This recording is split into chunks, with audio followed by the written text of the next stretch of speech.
Hey, what's up, my construction entrepreneurs? Finally home. I think it's like, I don't know. What is it? Man, I be losing track of time and days. It's almost 10 o'clock. So, um, what I want to talk about on this one is, and something has come up from the jobs that I'm doing. So, I just posted a video, and it was a house I did in Downey, right? So we got that house in Downey where I got very minor things to do on this house and it's literally done. And then I had another apartment in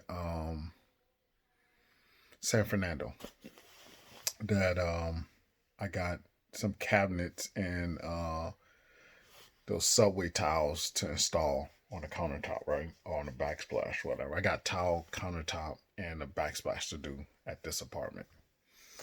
Um, Mind you, I talk against doing residential, but this is for one of the customers that I do work for that I try not to turn down the small bit of residential work that they do have so I can continue to do the commercial work that they feed me. So these two projects, they had a what they call a director of construction was over these projects. A guy, they gave him a title of director of construction, but this guy was literally an idiot, right? Like he was bad. He was so bad that there was an apartment in Long Beach I was doing, and he didn't know what materials to order because they wanted me to do this project labor only, and they provide the materials. He couldn't order the materials. He asked me to send him a list. I sent him a list, but I didn't say the sheen of paint, right? The sheen. I just laid, hey, paint, we need this paint, paint, paint. Well, he had a hard time getting the paint, so eventually I sent them a picture of the paint that I buy for the apartments, right? I was like, hey, this is what I usually get for the apartments, man. This is what go get this. Well, this dude brings back all semi gloss. And I say, hey, man, I'm going to have to send a crew to the Home Depot to get the right sheen. He was like, hey, man, nah, Tyrone, just paint the whole apartment semi gloss. I was like, what? He was like, yeah. I said, you mean like the bedroom ceiling, the walls, like outside the kitchen and the bathroom? He was like, yeah, all of it. One color, painted all. I was like, nah, man, I'm not gonna do that, man. No. I said, man, I'm gonna help you out because it's gonna save us both from getting in trouble. And I'm gonna have you get some eggshell and I'll have you get some flat, man. So kind of directed them on what sheens to get, and I actually went out there and bought the stuff for the crew. So I'm just kind of giving you an idea of the knowledge that this guy had with the title that this guy was holding. Um, but everyone at the company knew. The owner knew, everyone knew, and when I came, it just exposed it more because now they were doing construction work. Before, they were just doing water mitigation and fire and all that. So now they're doing construction, and it's exposing them more because he was supposed to know about this stuff. So um, we get through that project without me having to, charge him extra and all that. Kind of give him a break. Well, he's fired now. They finally fired him. Took 5 months for them to fire this guy. It was crazy stuff. But he had two last projects that he was over that I was on. And that's this San Fernando apartment and the Downey house that I just did the video on. Well, this company owes me about 50 grand for both projects, right? They were more than that, but already have received a draw for those projects. So the balance left is about 50 grand, right? And looks like it's going to be some extra things that's going to happen too here if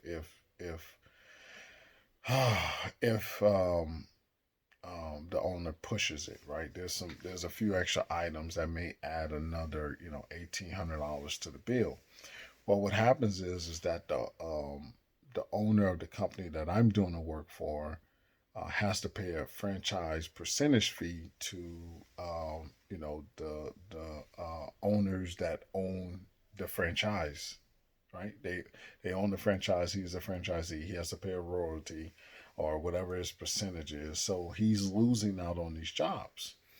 So basically, the insurance has sent over an estimate amount, and my amount is over that the amount that they're supposed to receive on the job, right? I think it's even over the estimate amount for one of them, maybe the Downey house, or it leaves them like $2,000, and for the other job, it leaves them like $4,000, right? Well, anyway, I had a meeting with them a couple of weeks ago to discuss this cost since this guy was gone. I was like, hey, there's been a lot of extra costs, and he's been kind of involved in this extra cost. Now, mind you, when this extra cost was happening, right, I would bring it up to this guy that got fired, Wilson, and to other managers to keep everybody in the loop. So everybody knew about this extra cost before I even did it, got approval for it. Well, they kept, there was a situation at the Downey house where the owner was like, the homeowner was like, hey, Wilson told me he was going to do that for free. Well, they went back and forth, and finally they decided to go ahead and absorb that cost, along with some other costs that they observed behind not trying to argue with the owner and hopefully get some additional work from the owner down the road or referrals, because the homeowner is a school principal somewhere in Los Angeles. So anyway, so now this guy is gone, kind of created some really damaging financial setbacks for myself and the owner of the company I'm working for. So the owner sent me an email tonight. And that's why I'm reaching out to you guys to let you guys know, what's going on and what my approach was. So he sent out an email and he says basically, hey Tyrone, sorry it's been taking so long for the payment. Because also in my email, I kindly requested to be paid this week, right? Like, hey, can we get this check paid this week? He says, hey, sorry for the delay. I don't know how we got to overcost on this job, which that's crazy. Everyone knows how we got to overcost on this job, but he was like, hey, I'm until we can figure this out, I would like to pay 50% of this invoice, right? Um, until we can figure it out. Now I'm gonna just cut to the chase with you guys. Basically, I'm gonna have to take a loss on this job, and probably a nice little loss, right? Probably a 10 grand or more loss on this job, right? Which I don't want to, but to continue to do work for them, I'm probably gonna have to eat some costs or decide that I don't want to eat the cost. You pay me, and I probably never do work for them. So I got to look at that, right? So I probably do about 100 grand a month with them, and they pay me early. Don't even wait the 30 days. As soon as I'm done, I send the invoice, pay me the next week or the week after that, like crazy stuff. So I'm not trying to lose that at all. So I'm definitely willing to work with them. How much? I don't know. But I'm definitely already counting on a loss. So he says, hey, I'll pay you 50,000. I'll pay you 50%. So I turn around, send an email back. Now, the way I worded this email is, I'm hoping it becomes highly favored the way I worded it, and it lands in the direction of where I want it to go. So basically, I was like, hey, I started the email off like, hey, Tom, I appreciate you opening this up for discussion. And I just want to say you are a great businessman or something like that. I forget the words I use. And I went into a little bit about the job. I was like, hey, I want to do a friendly reminder that, hey, these last two jobs are something Wilson was managing. And now he's gone, and that's great. But the financial damages, they're running pretty deep for both of us.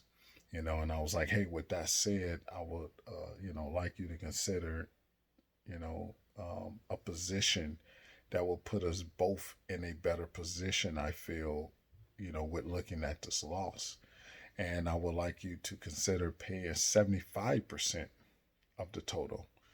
And that's how I basically worded it, um, about.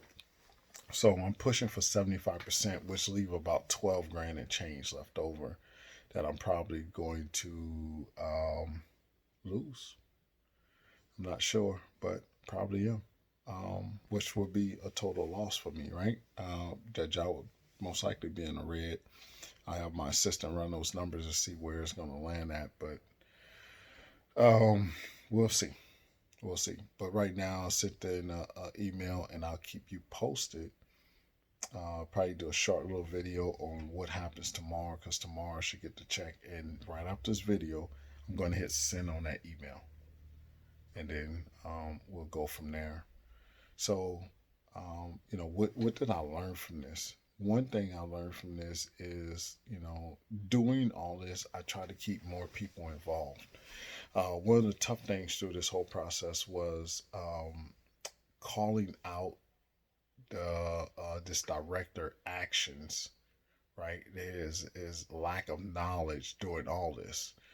It was frustrating because they knew his lack of knowledge. They understand what he didn't know, but they wanted me to kind of call it out, and I felt like I wasn't in the right position to be doing that when they were still giving him work and he was giving me work. So maybe I'll approach that a little bit differently next time. Um, Not sure because I didn't think they was gonna ever let the guy go because things were getting brought up that he was doing and he was still on board. So I was like, what else you want me to do here? Um, Definitely, maybe kind of get everybody in a loop and just start laying out costs and maybe start laying out costs to the point where they realize that, or the owner realize that it's a hit, because there were things he was saying yes to, but not really seeing the overall cost and how it affects his bottom line. Now, he should have known that, this extra cost is affecting your bottom line, but maybe he thought there was more cushion there than what was really there. Um, um, and that's it, and maybe I can, tighten up on my guy's schedule a little bit more. We were definitely busy around this time. Could have tightened up a little bit more on that. So, um, but in the end, I have to figure out a way to not lose like this with a customer that's so great to me, and avoid this from happening further down the road. Because with that customer, I consider us, a team. Um, so that's what I've learned is the approach has to be a little bit differently and a little bit more work on my end. So next time I do run into a situation like this, I'm going to lay out costs, and that laying out that cost is for the benefit of my client, not for my benefit because my cost is my cost. But I need to lay it out so they can see it in a different light, so we don't get to this point here, and maybe we can address it and kind of direct it a different way and address it differently because we did address the cost. I called a meeting with the owner, a phone conference.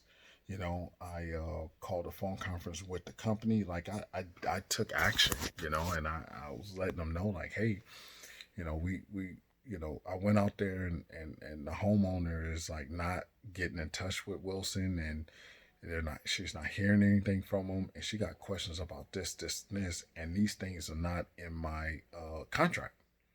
So we need to talk about this stuff. And that's what I did. I called the meeting.